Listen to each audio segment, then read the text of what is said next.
Bismillahirrahmanirrahim. Assalamualaikum warahmatullahi wabarakatuh. Selamat malam sahabat MBP di rumah saya ucapkan.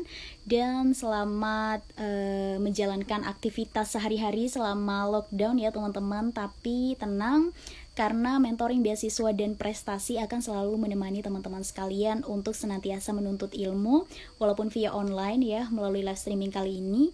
Jadi ini merupakan live streaming yang ke-23 bersama saya Linda Ariska yang akan memandu live streaming kita sampai selesai. Dan kita akan live streaming bersama Kak Gilang Rizky Pratama yang merupakan Ketua BEM KMFT UGM tahun 2020. Nah, jadi kita akan menunggu sampai Kak Gilang Rizky masuk ya. Kita akan menunggu Kak Gilang Rizky bergabung karena saya akan meng-add beliau untuk live streaming bersama MBP. Jadi kita bakalan membahas tentang life hack ya, menyeimbangkan organisasi, prestasi, dan juga akademik. Judulnya cukup menarik, jadi banyak orang yang ketika mengikuti organisasi seringkali akademisnya terbengkalai gitu, seringkali memprioritaskan organisasi sampai akhirnya akademiknya dinomorduakan. Akhirnya mau tidak mau dosen atau guru menyalahkan organisasinya yang menjadi penghambat prestasinya di akademik. Padahal sebenarnya salah orangnya sendiri ya yang tidak bisa memanajemen. Jadi gimana caranya menyeimbangkan organisasi, prestasi, dan juga akademik, kita bakalan bahas bersama Kak Gilang Rizky Pratama. Tapi teman-teman, Kak Gilang Rizky Pratama belum bergabung bersama kita akan tunggu. Teman-teman boleh komen ya, apakah suara saya bisa terdengar atau tidak. Kemudian teman-teman boleh memberikan pertanyaan di kolom komentar live streaming Instagram kita. Nanti akan kita bacakan dan akan kita tanyakan ke Kak Gilang Rizky Pratama. Kita akan menunggu sampai Kak Gilang bergabung bersama kita. Sambil menunggu saya bacakan aja kali ya profil singkat dari Kak Gilang Rizky Pratama. Jadi karena saya tidak hafal, saya nyontek nih dari catatan saya karena begitu banyak sekali prestasi. Oh, ini Kak Gilang sudah bergabung. Jadi langsung saja saya Kak Gilang bergabung bersama kita. Kita tunggu sampai terhubung live-nya bersama Kak Gilang Rizky Pratama. Teman-teman harus stay tune ya sampai live streaming berakhir. Halo, selamat malam. Assalamualaikum warahmatullahi wabarakatuh, Kak Gilang. Halo. Iya, jadi suaranya sudah terdengar, tapi ternyata gambarnya tidak muncul. Apakah ada masalah koneksi atau permasalahan apa ya? Oke, sebentar ya. Akan tunggu Kak Gilang sampai muncul gambarnya. Jadi takutnya teman-teman di rumah takut pada kabur karena kedengaran suara Kak Gilangnya, tapi orangnya nggak ada. Teman-teman boleh ya memberikan pertanyaannya sambil kita menunggu Kak Gilangnya muncul. Atau boleh teman-teman komen asalnya dari mana. Jadi barangkali ketemu sama teman-teman yang satu daerah sambil menunggu Kak Gilangnya terhubung supaya teman-teman gak boring. Ya akhirnya terputus ya teman-teman koneksinya bersama Kak Gilang. Kita akan tunggu lagi sampai Kak Gilang bisa bergabung bersama kita. Bismillahirrahmanirrahim. Semoga live streaming ke-23 ini lancar ya. Karena kalau jam-jam segini tuh jam-jam rawan di mana orang-orang banyak menggunakan internet, banyak menggunakan sosial media, mungkin sinyalnya agak lelet karena kepake buat yang lain. Sari Simamora. Terima kasih untuk Sari Simamora. Terima kasih untuk semuanya, terima kasih atas dukungannya. Kita tunggu sampai Kak Gilang Rizky Pratama masuk kembali. Jadi Kak Gilangnya masih ngilang, belum gabung juga. Takutnya kebanyakan ya saya ngomongnya, tapi dibawa santai aja. Salam dari Aceh, Raihan_Juliansyah 05. Wah, ternyata ada yang dari Aceh ya nonton juga. Teman-teman yang di Medan gimana nih? Karena kan MBP sendiri itu domisilinya Medan ya, Sumatera Utara. Jadi yang dari Aceh aja nonton gitu, teman-teman. Konon yang deket di sini, jangan sampai kabur ya live streamingnya, nggak tonton sampai habis karena kita bakalan bedah tuntas nih. Soalnya masalah menyeimbangkan organisasi, prestasi, dan akademik itu merupakan problema yang begitu kompleks ya. Saya rasa semua orang merasakan ini. Nah, Kak Gilang sudah bergabung bersama kita. Kita akan menunggu Kak Gilang untuk terhubung bersama kita kembali. Semoga kali ini lancar ya teman-teman. Halo, Assalamualaikum. Ya. Malam Kak Gilang. Waalaikumsalam. Halo, Oke, halo. kita ketemu orang biasa pada malam hari ini. Saya ucapkan selamat datang kepada Kak Gilang Rizky Pratama. Halo, selamat datang. Ya, Kak, sapa teman-teman di rumah, pada teman-teman penonton live pada malam hari ini, silahkan. Suaraku jelasan ya? Suaranya jelas kok. Jelas banget. Oke, Assalamualaikum warahmatullahi wabarakatuh. Pertama-tama makasih banyak buat Linda sebagai admin dari Mentoring Bahasa Prestasi dan teman-teman sekalian. Jadi, selamat datang di diskusi pada malam hari ini. Insya Allah kita bakal bicara banyak soal prestasi, soal organisasi, soal akademik, gimana cara menyeimbangkannya juga. Dan ini juga sifatnya seharusnya dua arah, jadi aku rasa teman-teman juga banyak proaktif nanti untuk bertanya dan gak usah ragu untuk tanya, kayak gitu. Oke, terima kasih kepada Kak Gilang Rizky Pratama. Tapi sebelum kita mulai untuk ngobrol-ngobrol nih, saya boleh ya untuk memperkenalkan profil singkat dari Kak Gilang supaya teman-teman di rumah pada kenal. Jadi Kak Gilang itu mempunyai nama lengkap Gilang Rizky Pratama. Kemudian ini prestasinya banyak sekali, jadi saya menggunakan contekan karena saya tidak hafal saking banyaknya. Dan ini baru beberapa ya teman-teman, belum semuanya. Merupakan Ketua BEM KMF tahun 2020, Fakulti Universitas Gajah Mada 19 sebagai the most outstanding student, International Conference on Indonesian Development atau ICID 2019 sebagai selected paper presentation dan learning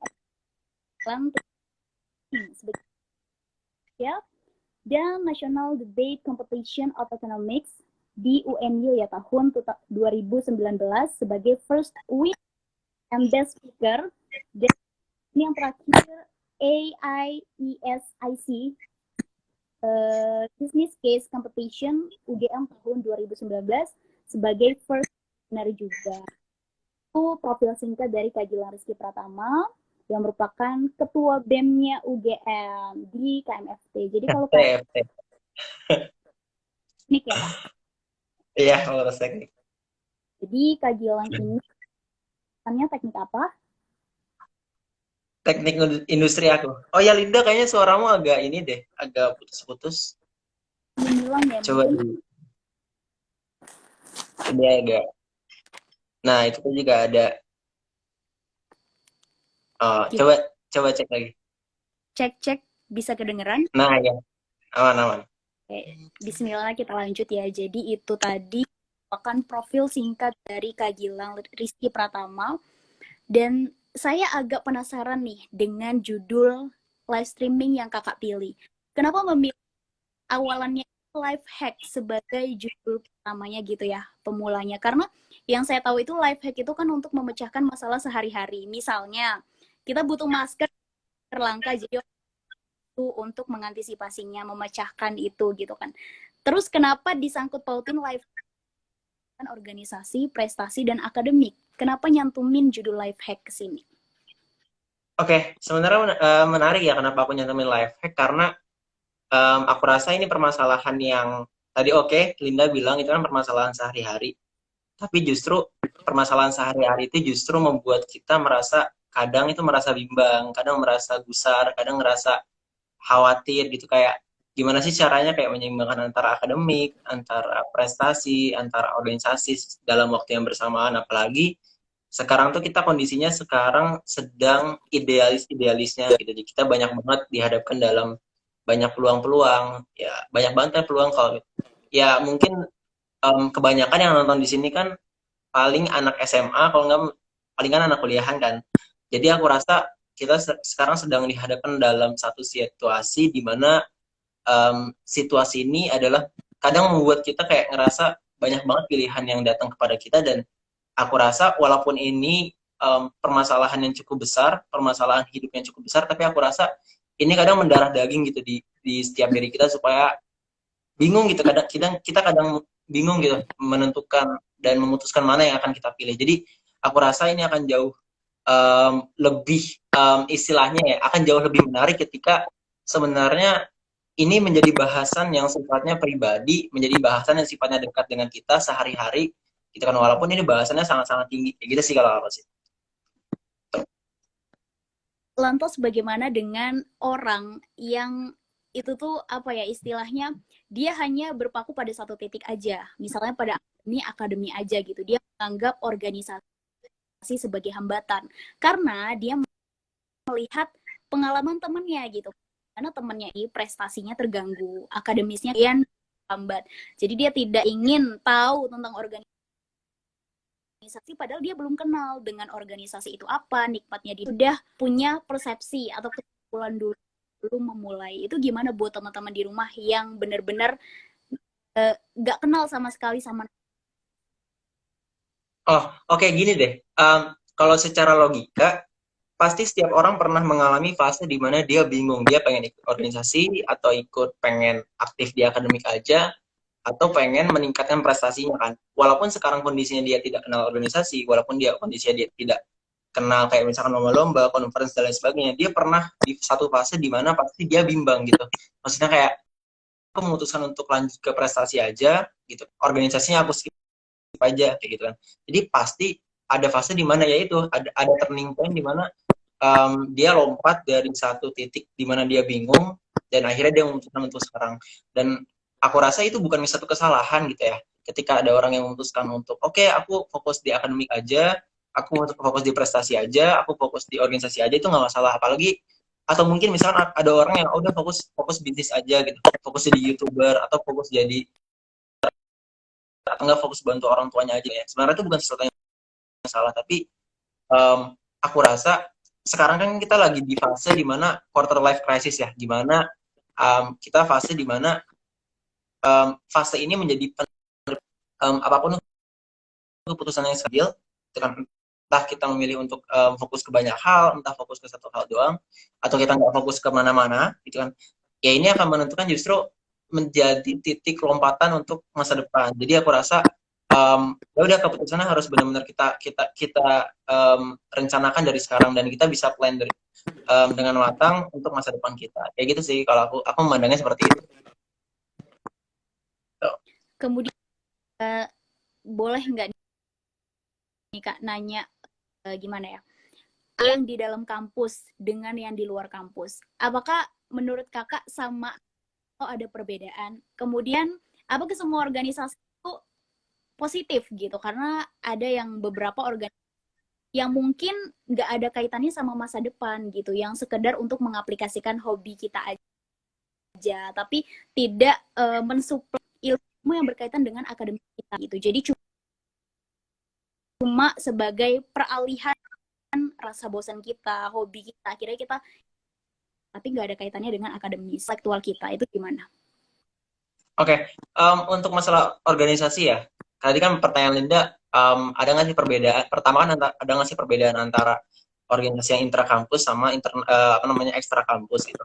Kalau misalnya pertanyaan pertama tadi sebenarnya sangat-sangat beda gitu pasti, gitu kan. Jadi dari segi relasinya, dari masa yang kita kontribusi nih, misalnya kita kontribusi kalau misalkan anggaplah aku misalkan di fakultas teknik gitu, ya berarti masaku adalah mahasiswa fakultas teknik gitu. Kalau misalkan di luar, misalkan aku kebetulan ikut misalkan Bogamada gitu, Bogor Gajah Mada gitu kan, berarti aku berkontribusi untuk teman-temanku yang apa namanya asli Bogor, yang dia kuliahnya di UGM, itu kan beda lagi tuh kondisinya kan, itu kan ekstra gitu di luar kampus kan. Nah, berarti kan metode-metodenya juga akan jauh lebih beda gitu antara apa namanya yang dalam sama yang di luar. Kayak gitu sih. Terus juga dari segi kerekatan internalnya juga akan jauh lebih beda gitu. Kalau misalkan kita di dalam, kita akan jauh lebih mudah secara ikatan, gitu kan, akan lebih rekat secara ikatan karena apa? Karena um, intensitas kita ketemu akan jauh lebih mudah gitu. Kayak misalkan anggaplah aku di teknik gitu, dalam sehari aja aku bisa janjian untuk ketemu sama temanku gitu, dibandingkan dengan kondisi ketika misalkan aku aktif di luar, kita harus janjian, kita harus buat plan, anggaplah kalau misalkan itu lintas kota gitu organisasinya, itu akan jauh lebih beda gitu kondisinya, lingkungannya dan sebagainya kayak gitu sih. Terus juga kalau misalkan teman-teman juga merasa, kalau misalkan pertanyaan adalah mana yang lebih baik antara organisasi internal dan organisasi eksternal, menurutku kita nggak bisa mengkomparasikan itu dengan satu parameter ya. Kalau misalkan parameternya adalah kita pengen kontribusi benar-benar di internal, itu ya nggak masalah. Tapi kalau misalkan kita punya tempat yang jauh lebih nyaman di organisasi yang di luar kampus itu akan jauh lebih baik gitu. Jadi paradigmanya adalah yang penting membuat kita ngerasa nyaman, yang penting apapun yang membuat kita ngerasa jauh lebih bisa kontribusi di sana kayak gitu sih. Yang penting kesenangan tersendiri, terus juga yang kita rasa kita bisa memberikan banyak manfaat di sana, ya itulah organisasi yang sebenarnya terbaik buat kita kayak gitu sih. Oke, jadi intinya kembali pada diri sendiri ya, Kak. Tapi kalau misalnya dari perkara niat ya, ada beberapa orang yang niatnya mengikuti organisasi adalah untuk menambah label prestasi atau pengalaman untuk dirinya sendiri atau mendapatkan posisi strategis tertentu dalam sebuah organisasi. Apakah itu sah-sah saja? Karena biasanya organisasi selalu atau kebanyakan berkaitan dengan kemaslahatan banyak orang gitu. Tapi beberapa orang itu ada yang punya niat seperti itu. Hanya untuk mendapatkan posisi strategis, kemudian label keren dari teman-teman seperkuliah itu gimana?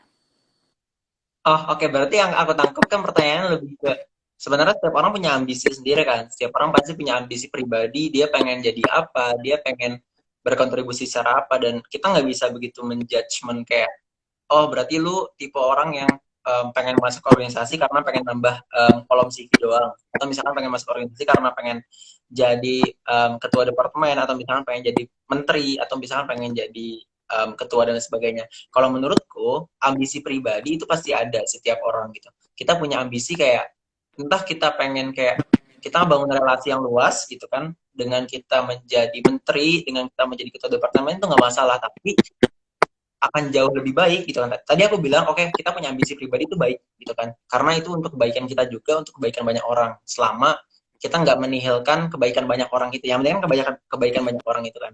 Nah, yang penting kalau menurutku akan jauh lebih baik ketika paradigmanya itu dibalik, bukan karena jabatan tapi soal peran. Ini juga yang paling aku ingat ketika aku pernah pas Anies Baswedan.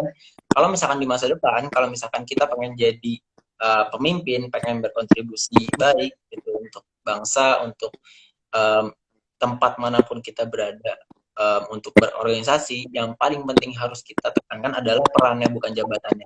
Karena yang zamannya jabatan itu kan cuma media, itu kan cuma sarana untuk kita berkontribusi. Kayak misalkan aku sekarang, kan aku punya peran, aku punya mimpi untuk berperan menjadi penyambung lidah antara mahasiswa fakultas teknik dengan teman-teman dekanat, atau enggak misalkan aku pengen bisa menciptakan kayak semacam inklusivitas atau persatuan di fakultas teknik. Nah, ya itu kan sebagai peran gitu, tapi apa namanya, jabatan itu sebagai sarana. Dengan aku menjadi ketua BEM, berarti kan itu kan um, sarana atau media supaya aku bisa mencapai peranku itu. Jadi itu baik, karena kita punya ambisi pribadi baik, tapi akan jauh lebih baik ketika kita memperhitungkan atau mempertimbangkan peran itu ketimbang jabatan itu, kayak gitu sih. Oke, jadi kalau misalnya kan ya Kak, ungkapan sejarah yang masih mendarah daging gitu ya. Bahwa legend is legend katanya. Pemimpin itu berarti Apa? harus derita. Legend is legend. Pemimpin Oh, harus. Leiden itu. Nah, jadi Ya, kait ungkapan itu gimana menurut Kakak? Benar nggak sih pemimpin derita? Dan pernah nggak sih Kak Gilang ngerasa bosen, capek, atau nggak stop nih kayak gitu? Kita harus tetap lanjut karena ada semangat. justru apa ya? Kalau misalkan kita ngerasa, justru kadang orang itu kalau misalkan dia peran apa namanya, mimpinya cuma pengen dapat jabatan, biasanya kalau misalkan udah dapat, ya udah selesai, kita semangatnya surut gitu. Tapi bedakan dengan orang yang pengen bener-bener mengincar peran di sana, ya udah parameternya adalah berarti semakin banyak dia berkontribusi, berarti memang karena dia punya mimpi dari dulu untuk berperan besar gitu kan. Karena ya jabatan itu kan berarti kan kalau misalkan kita udah sampai sampai titik jabatan itu kan berarti udah selesai gitu. Mimpi kita adalah mengincar jabatan. Tapi kalau misalkan peran itu kan sepanjang hayat gitu. Sepanjang masa jabatan kita, kalau misalkan aku di BEM, ya sepanjang masa jabatanku adalah setahun gitu. Berarti kan peranku adalah setahun. Kalau misalkan aku mengincar jabatan, berarti kan jabatanku ada lantik, dan ya udah sama aku surut gitu. Jadi um, aku rasa ya berarti juga ketika dia punya mimpi untuk berperan, dia akan menjalankan peran itu sampai kapanpun dia apa namanya, sampai kapanpun dia selesai gitu masa masa masa untuk berperannya. Nah, kalau misalnya pertanyaanmu adalah pemimpin adalah orang yang siap menderita, aku rasa benar gitu. Kalau misalkan dari kita pakai skala ya, itu kan dari apa namanya, dari ketua, terus misalkan ketua departemen, terus kita pakai secara hierarkis staff gitu kan. Semakin atas gitu kan, semakin atas tugas dia semakin dikit gitu. Dia nggak akan dihadapkan pada kondisi kayak dia harus ngerjain teknis, kayak bikin postingan, apakah dia harus mikir soal konsep-konsep program kerja. Dia nggak akan sampai sana. Dia akan cuma sampai ranah strategis doang, kayak misalkan gimana sih cara biar rekat gitu, apa namanya, antar satu kementerian atau departemen satu dengan departemen yang lain. Tapi jadi semakin atas itu tugasnya akan semakin kecil, tapi tanggung jawabnya akan semakin besar.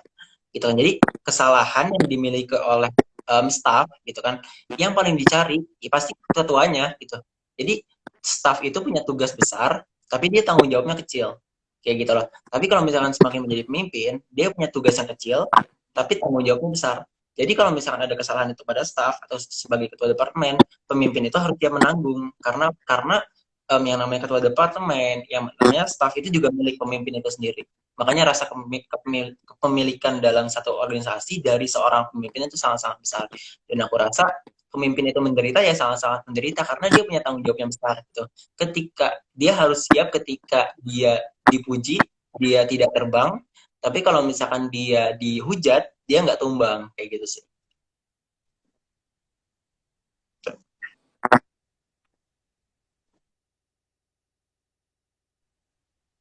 Iya, Linda baik. suaranya nggak masuk ya? Pengingat atau alarm Oh, kembali ya. ya untuk kita bersama, di mana orang-orang kalau sudah di Udah, coba, atas, coba. Udah. jadi apa yang dikatakan Kak Gilang, yang disampaikan Kak Gilang itu cukup menjadi alarm kembali untuk kita semua. Karena ketika orang biasanya sudah di atas, sudah banyak dengar gitu. Jadi bersama Kak Gilang kita mendengarkan kembali nih teman-teman, misalnya menempati posisi strategis, dipuji tidak terbang, kemudian dicaci. Jadi teman-teman boleh save nih lagi quotes-nya. Jadi Kak, kalau misalnya ada orang yang beranggapan begini ya, kalau ikut organisasi itu biasanya kan didominasi oleh orang-orang yang sudah berpengalaman ikut organisasi sejak dulu, sudah punya skill-skill tertentu seperti misalnya public speaking, kepemimpinan, atau sudah sering ya, pokoknya sudah sering ngikutin namanya organisasi, jadi akhirnya ketagihan organisasi. Jadi mereka itu Hmm, akhirnya pada saat masa perkuliahan gimana? karena ketika nggak ikut sama sekali gitu. Itu gimana? Oke.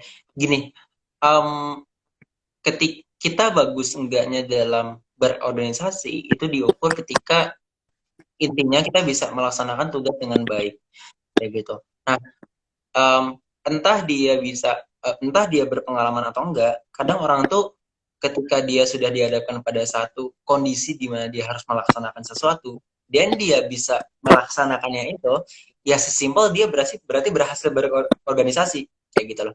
Karena banyak juga kondisinya ketika orang itu sudah banyak pengalaman gitu kan di organisasinya gitu. Ketika SMA dia punya banyak banget pengalaman organisasi, tapi ketika dia masuk ke tingkat perkuliahan dia nggak achieve gitu kan, dia nggak dapat banyak hal karena dia merasa jumawa gitu kan, dia merasa jumawa dia bisa banyak hal, tapi ternyata ketika dihadapkan pada satu tugas aja dia nggak bisa gitu. Jadi ukuran ketika seseorang itu bisa berorganisasi atau enggak ketika dia dikasih sesuatu ya bisa, kayak gitu. Maksudnya dalam artian dia Oke. bisa melaksanakan itu, dia bisa mengerjakan itu, entah dia sebagai staff, entah dia sebagai ketua divisi, entah dia sebagai ketua organisasinya sekalipun.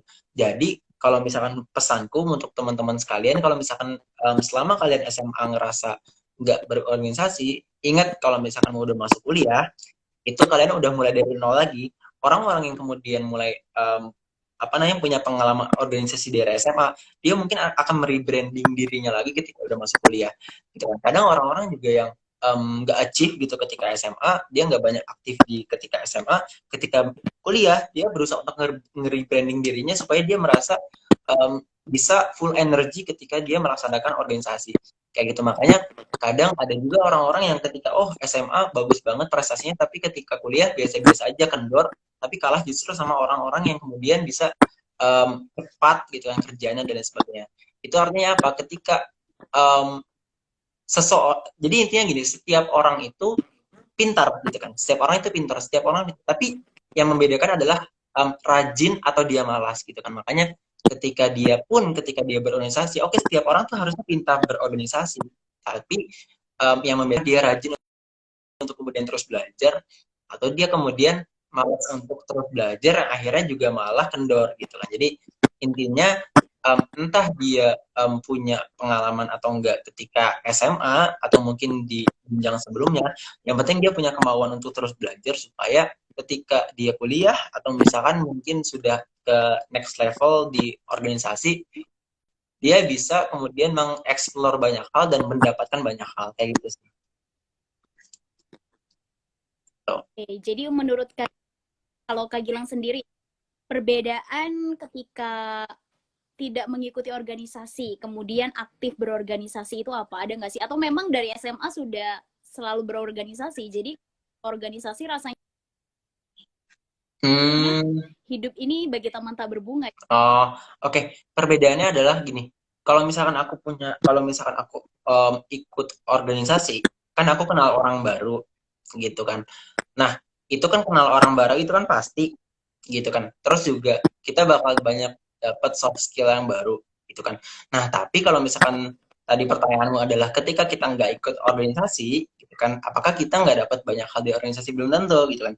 Jangan-jangan dia ikut di tempat lain, apakah dia fokus ke akademik, apakah ikut fokus di prestasi, yang justru itu malah menjadi passion untuk dia sendiri. Jadi aku rasa berbeda gitu. Ketika di orang itu fokus organisasi, gitu kan, berarti dia fokus organisasi karena dia pengen mengincar sesuatu dari organisasi itu, entah relasi, entah itu apa namanya, entah itu kenyamanan dalam satu rumah gitu, atau mungkin ada orang yang kemudian dia mengincar akademik aja karena dirasa akademik itu menjadi poin yang paling penting gitu selama kuliah atau selama SMA, atau misalkan orang yang ngincar lomba-lomba dan sebagainya, dia bakal banyak banget dapat gitu daya kritis, daya berpikir, problem solving, terus juga mungkin relasi juga akan jauh lebih luas gitu dibandingkan orang dengan orang yang berorganisasi. Jadi nggak bisa di judgement kalau misalkan dia nggak ikut organisasi, dia nggak baik gitu. Aku rasa bisa jadi jauh lebih baik gitu ketika orang itu nggak ikut organisasi. Makanya passion itu, menemukan passion, kalau misalnya aku sebut ya, ada teori namanya ikigai gitu kan. Kita bisa menemukan ikigai kita, ya itulah masa dimana ya the version of ourselves itu adalah ketika kita bisa menemukan ikigai. Kayak gitu sih. Tuh. Oke, jadi kalau misalnya dari Kak Gilang sendiri, apa rahasianya bisa mencapai banyak prestasi, bahkan tingkatnya bukan hanya nasional, bahkan internasional gitu ya, sampai ke luar negeri, kemudian akademiknya bisa seimbang, organ tadi posisi yang strategis sebagai ketua BEM KMFT UGM. Itu semua Hmm. bagaimana untuk itu semua proses yang dilalui, gimana kebiasaan-kebiasaan apa yang sering Kak Gilang lakukan untuk mencapai itu? Kali bisa untuk teman-teman. Hmm, oke. Kalau misalkan tanya tips atau trik ya, aku lebih ke setiap teman-teman pasti punya cara sendiri gitu untuk memberikan kenyamanan, untuk menemukan passion teman-teman. Kan ikigai itu kan rumusnya ada 4. Pertama, apa yang kamu cintai gitu kan. Kalau misalkan kamu cinta organisasi, kamu cinta leadership, ya masukkanlah itu dalam apa yang kamu cintai gitu. Terus yang kedua adalah um, di bagian apa kamu bagus gitu dalam satu hal. Kalau misalkan organisasi kita ngerasa kita bagus dalam organisasi, masukkanlah organisasi itu gitu. Terus yang ketiga, di bidang apa kamu bakal dibayar gitu. Misalkan kita bakal dibayar karena kita fokus akademik di bagian, misalkan kalau aku sendiri aku prefer di data analysis sama di business analysis gitu. Nah, di masa depan aku bakal dibayar di sana karena profesiku adalah di sana mungkin di masa depan gitu. Yang terakhir adalah what the world needs gitu. Apa yang dunia butuhkan gitu. Apakah dunia butuh skill leadership, apakah dunia butuh skill communication, itu bisa dicek di 21st century skill kayak gitu. Nah, kalau misalkan kita sudah bisa justru menemukan keempat hal itu, ya itulah diri kita kayak gitu. Kalau misalkan tips and trick kayak misalkan aku nih, aku prefer untuk kemudian banyak baca buku kayak gitu kan. Tapi kalau misalkan teman-teman nggak suka baca buku, ya nggak usah dipaksain gitu. Gitu. Jadi intinya ada banyak hal yang aku ngerasa aku nyaman, kayak misalkan aku baca buku, terus juga aku suka komunikasi kayak public speaking juga aku benar-benar kejar. Misalkan pertanyaannya adalah gimana caranya biar banyak bisa kreatif di beberapa beberapa tempat, kita harus bisa menjemput bola. Istilahnya kita harus berani untuk melihat opportunity atau enggak gitu kan. Nah, kalau misalkan kita ngelihat ada opportunity, berarti kan kita juga harus mengukur diri kita sendiri apakah kita bisa mampu gitu kan. Apakah kita mampu untuk mengejar itu. Kayak misalkan ada lomba, gitu kan. Misalkan ada lomba. Um, lombanya internasional gitu kan, tapi kita belum punya pengalaman untuk lomba internasional. Nah, kita ukur dulu kira-kira dari segi kita itu fit nggak sih untuk kemudian kita bisa lomba internasional. Kalau misalkan kita pengen niatnya untuk kemudian belajar, ya it's okay gitu, nggak masalah. Tapi kalian nggak usah banyak ekspektasi tinggi, karena berharap lebih akan menimbulkan kecewa yang lebih kalau misalnya kalian nggak dapet kayak gitu. Jadi aku rasa sebenarnya juga ketika teman-teman sudah dapat banyak opportunity di satu tempat, cobalah ukur gitu, ukur kemampuan diri. Kira-kira kalau misalkan teman-teman mampu dan teman-teman ngerasa akan tidak kecewa ketika teman-teman gagal, it's okay gitu. Karena bukan masalah seberapa sering teman-teman gagal, tapi seberapa cepat teman-teman bangkit kayak gitu. Jadi banyak ambil opportunity, ukur kemampuan diri, banyak belajar dari banyak orang. Jadi jangan ragu teman-teman untuk kemudian nanya ke banyak orang, konsultasi kayak gitu. Kayak gitu sih kalau misalkan dari aku.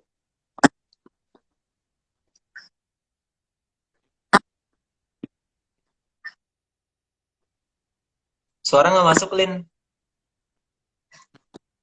Ini teman-teman harus memanfaatkan segala peluang Ah, yang udah tidak ada. yang ada atau informasi yang ada. Jadi informasi terkait kesempatan mendapatkan prestasi kalau bisa digunakan ya, memang harus bahkan ya Kak, supaya bisa Nih, peluang mendapatkan pencapaian itu gitu. Jadi langsung aja nih kita ke beberapa pertanyaan dari teman-teman. Teman-teman sudah menyusun pertanyaan dan kita akan bacakan karena ini cukup panjang pertanyaannya, maka saya mulai dari sekarang. mantap. Ya. Pertama dari Tessa. Bentar. Tessa, Gimana? pertanyaan pertama dari Tessa. Ya. Oke. Selamat sore Kak, tapi ini udah malam. Izin mau bertanya Kak, bagaimana cara agar menjadi mahasiswa serta cerdas dalam bidang akademik sehingga tidak hanya menonjol dalam satu bidang saja.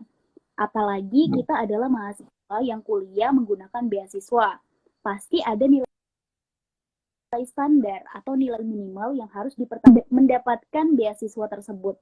Nah, apabila saat kita memilih untuk menjadi dua tersebut, bagaimana ketika kita dibenturkan antara urusan organisasi dengan akademik yang pada saat itu sama-sama penting untuk tidak bisa ditinggalkan. Terima kasih. Silahkan. Oke. Menarik banyak pertanyaan dari Tessa ya. Gitu. Jadi aku akan terlebih dahulu jelaskan dulu sebenarnya kita itu dalam dunia itu ada konsep namanya Jack of all trades, Master of none. Kita fokus ke banyak hal, tapi kita nggak master di dalam satu hal, gitu ya. Ya sekarang di masa idealnya kita, idealis banget, gitu kan. Kita ngerasa kayak, oke, aku bagus di organisasi, aku bagus di prestasi, aku bagus misalkan di akademik, atau misalkan kadang ada teman-teman juga merasa oh aku bagus di bagian apa namanya bisnis dan lain sebagainya, tapi teman-teman nggak ada yang menjurus kayak aku fokus bisnis terus juga benar-benar fokus di satu hal. Itu wajar banget gitu. Di atas 70% orang itu menghadapi kondisi di mana Jack of all trades, master of none. Jadi pertanyaannya sangat relate. Berarti kan pertanyaan adalah gimana caranya biar seimbang gitu antara organisasi sama akademik gitu. Um, yang kedua yang ingin aku sampaikan adalah jangan sampai dua kebaikan itu dibenturkan gitu. Kalau misalkan kalian ngerasa organisasi itu baik, gitu kan, dan memberikan kebaikan kepada kalian, dan ngerasa akademik itu juga baik dan memberikan kebaikan kepada kalian, jangan kalian benturkan kayak aku milih organisasi atau aku milih akademik ya, gitu kan. Padahal dua itu bisa berjalan beriringan kayak gitu kan. Nah, kalau misalkan aku punya prinsip gitu. Ketika kalau misalkan ada dua kondisi di mana entah apapun, entah akademik, entah organisasi, coba kita pakai time management matrix gitu. Kita punya apa namanya sumbu di mana kita urgent dan important gitu. Urgent ini kondisi ketika sangat-sangat mendesak gitu. Ketika misalkan urgentnya itu tinggi, berarti kan kita harus hadir di sana gitu kan, karena itu akan memberikan keputusan yang sangat-sangat cepat dan mendesak untuk kita. Tapi kalau misalkan kondisinya adalah urgentnya rendah, berarti kan entah kita hadir, entah kita enggak, itu tidak akan memberikan desakan begitu tinggi kepada kita. Kayak misalkan kita harus memutuskan sesuatu, kalau misalnya urgensi rendah, berarti kan deadline-nya nggak harus cepat, kayak gitu. Di akademik ini, oke, important, sangat-sangat important, tapi urgensinya nggak begitu tinggi, gitu kan. Tapi ketika teman-teman dihadapkan dalam kondisi teman-teman barengan sama satu organisasi yang teman-teman punya urgensi dan importance yang tinggi, ya teman-teman dahulukan organisasi, gitu kan. Berarti kondisinya adalah kita harus bisa benar-benar memilah mana organisasi atau misalkan tempat yang akan kita tuju ketika kita di dihadapkan pada kondisi di mana ya kita barengan gitu, tabrakan agendanya, kayak gitu sih kalau misalkan dari aku. Jadi yang penting kita juga bisa memprioritaskan, yang penting kan skala prioritasnya juga kita bisa tempatkan yang mana sebenarnya jauh lebih baik, kayak gitu sih. Oke, terima kasih kepada Kak Gilang. Kita beralih ke pertanyaan selanjutnya. Dari izin bertanya Kak, di era sekarang, apa nilai tawar yang didapatkan dalam berorganisasi? Nilai tawar tuh gimana ya, maksudnya apa? Manfaat? Nah, iya mungkin lebih ke manfaat ya. Jadi nilai plusnya mungkin kalau ikut organisasi itu nilai lebihnya apa gitu. Oke, buat Raup ya. Sebenarnya nilai plus organisasi kan pertama itu tergantung dari niat kita awal. Kalau aku bisa bilang, organisasi itu memberikan banyak perubahan kepada diriku. Yang pertama dari segi daya kritis gitu. Karena kan sekarang aku di BEM, daya kritisku meningkat ketika aku banyak diskusi di BEM, ketika aku banyak ikut seminar-seminar yang diadakan secara internal, ketika aku banyak ikut bedah buku dan lain sebagainya di internal gitu kan. Tapi ketika orang itu tidak memiliki niat untuk kemudian meningkatkan daya kritis gitu kan, ya dia nggak akan bisa mendapatkan itu, kayak gitu loh. Kalau aku bisa bilang, oke, aku daya kritisnya sangat-sangat meningkat. Itu yang pertama. Yang kedua, dari segi relasi. Relasiku jauh lebih luas gitu ketika setelah aku gabung BEM. Aku kenal sama banyak teman-teman dari fakultas relasi. Tapi kalau misalkan teman-teman nggak punya mimpi, teman-teman nggak punya niat untuk kemudian membangun relasi di ketika teman-teman di orientasi, gitu kan, ya itu teman-teman nggak akan pernah mendapatkan itu. Teman-teman tidak akan mendapatkan sesuatu yang tidak pernah teman-teman impikan sebelumnya. Kayak gitu sih. Yang kedua soal jejaring dan relasi. Terus yang ketiga, aku merasa meningkat soal public speaking ya, karena di dalam organisasiku di BEM, aku diberikan banyak kesempatan untuk kemudian bisa menjadi moderator gitu kan. Kadang juga bisa menjadi pembicara di forum-forum kecilnya gitu kan. Nah, dari situ aku meningkat daya percaya diri itu sangat-sangat meningkat kayak gitu loh. Tapi ketika kalian itu kayak aku nggak ngincer aku bisa jadi pembicara, aku nggak ngincer jadi moderator, kalian nggak akan mendapatkan itu, guys. Jadi sebenarnya lebih ke prinsipnya adalah bukan kayak aku dapat apa di organisasi, tapi lebih ke aku pengen dapat apa, terus bisa nggak ya aku dapat itu, kayak gitu loh. Aku pengen menjaring relasi yang jauh lebih luas. Terus pertanyaan adalah, bisa nggak sih sebenarnya aku benar-benar menjaring relasi lebih luas? Kalau misalkan aku ngerasa aku masih kurang, gitu kan, aku akan terus meningkatkan supaya aku bisa membangun relasi. Jadi lebih ke kita memvalidasi apakah ketika kita ikut organisasi, kita bisa mencapai keinginan atau mimpi-mimpi yang ingin kita capai sebelum masuk ke organisasi itu. Kayak gitu sih buat Rauf.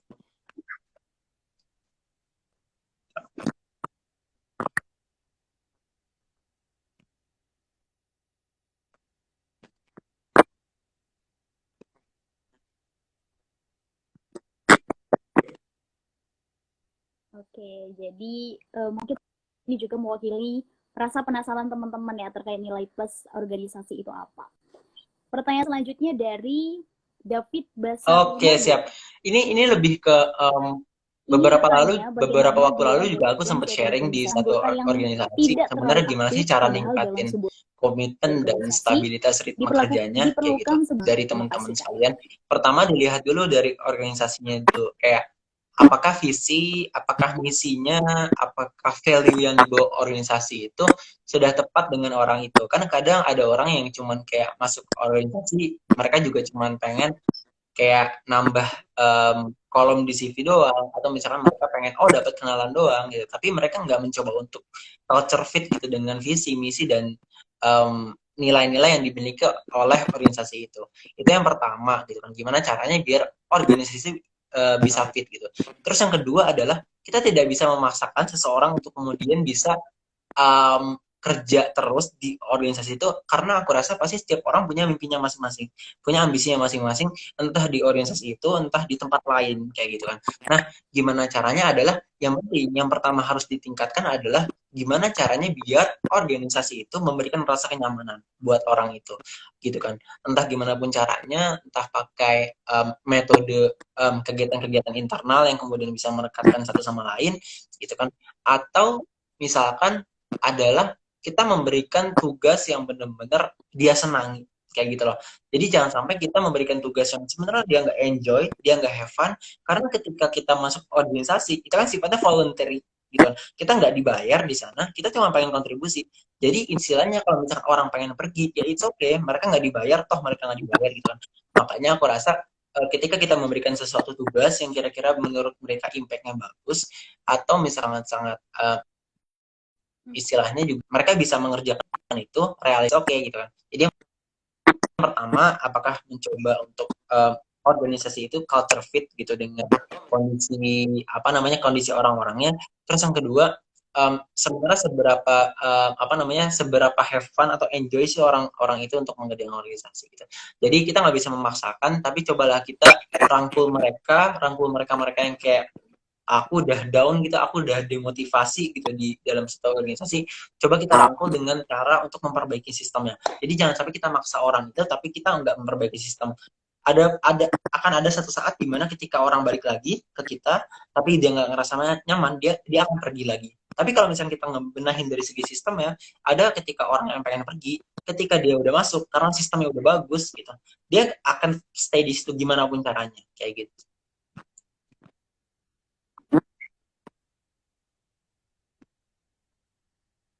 Ya.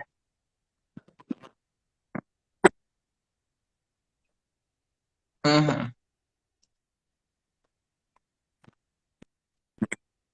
Oke, jadi lebih ke ada perbaikan sistemnya ya Kak, dibandingkan untuk memperbaiki masih rusak, jadi sama aja gitu ya. Jadi terima kasih kepada Kak Gilang yang sudah sharing pada malam hari ini, dan semua pertanyaan itu mewakili pertanyaan-pertanyaan dari teman-teman di Rudi.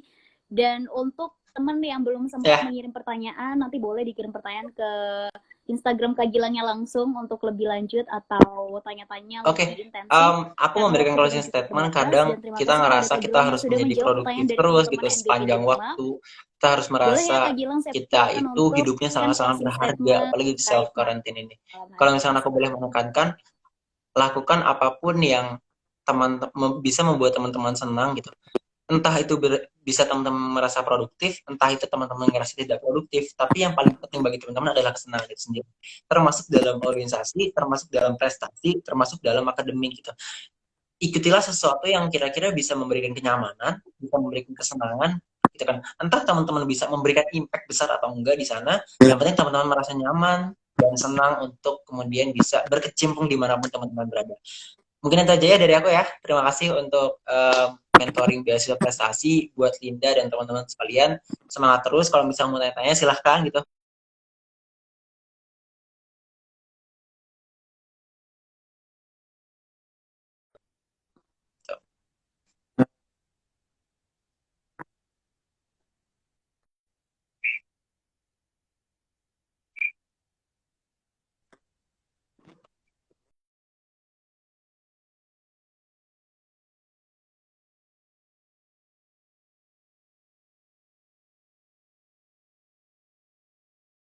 Oke, terima kasih sudah memberikan closing dan pesan-pesan kepada teman-teman di rumah. Waalaikumsalam. Dan saya ucapkan sekali